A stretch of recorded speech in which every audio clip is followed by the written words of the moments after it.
কোনো চিকেন বা মাটন বিরিয়ানি আজকে বানাইনি, তবে খেতে দুর্দান্ত হয়েছিল। হ্যালো এভরিওয়ান, আজকে রেসিপি এঁচোড় বিরিয়ানি। প্রথমেই আমাদেরকে এঁচোড়টাকে ভালো করে কেটে নুন হলুদ জলে কয়েক ঘন্টা রেখে দিতে হবে। এরপর প্রেসারে সিটি দিয়ে নিতে হবে। টুকরোগুলো একটু বড় বড়ই করেছি যেহেতু বিরিয়ানি করব। নিয়ে নিয়েছি বড় বড় সাইজের কয়েক টুকরো আলু, আর বেরেস্তার জন্য নিয়েছি পেঁয়াজ। মশলার মধ্যে রয়েছে আদা রসুন জিরে ধনে টমেটো আর কাঁচা লঙ্কা। এরপর আলুটাকে ভালো করে ভেজে নিলাম আর এঁচোড়টাকেও ভালো করে ভেজে নিয়েছি। আর এদিকে দেখো বেরেস্তা একেবারে রেডি। টবের থেকে কয়েকটা ধনেপাতা তুলে এনেছি। এরপর তেলের মধ্যে গোটা গরম মশলা ফোড়ন দিয়ে বেটে রাখা মশলাটা দিয়ে দিলাম আর অ্যাড করে দিলাম বিরিয়ানি মশলা। কিছুক্ষণ কষিয়ে নেওয়ার পর এরপর অ্যাড করে দিলাম টক দই। এখন আলুগুলো দিয়ে ভালো করে কষিয়ে নিতে হবে মশলার সাথে। এই পর্যায়ে অ্যাড করে দেব ভেজে রাখা এঁচোড়গুলো। সমস্ত কিছু ভালো করে কষানো হয়ে গেছে। এবার আমি অর্ধেকটা তুলে রেখেছি। এখন লেয়ারিং এর কাজটা করছে তন্ময়। গ্রেভিটার ওপর দিয়ে দেওয়া আছে রাইসের একটা লেয়ার, এরপর টক দই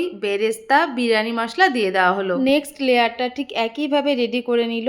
একদম শেষে বাকি রাইস বেরেস্তা বিরিয়ানি মশলা আর ধনেপাতা কুচি, আর অবশ্যই যেটা অ্যাড করতে হবে 2-3 চামচের মতো ঘি। এঁচোড় আমরা খেতে খুবই পছন্দ করি, তবে সব থেকে বেশি এঁচোড়ের যেটা খাওয়া হয় সেটা হচ্ছে এঁচোড় চিংড়ি।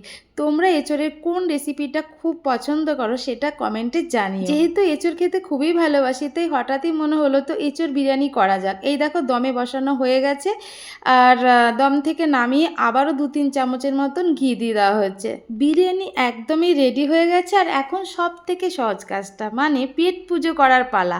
এই যে এত টাইম ধরে এঁচোড় বিরিয়ানিটা করা হলো আর এখন 2-3 মিনিটে সেই কাজটা শেষ হয়ে যাবে, কারণ এত সুন্দর গন্ধ বেরিয়েছে। বেশিক্ষণ ওয়েট করা কিছুতেই সম্ভব না। চিকেন বা মাটন বিরিয়ানির থেকে কোনো অংশে কম হয়নি, এতটাই ভালো খেয়েছি।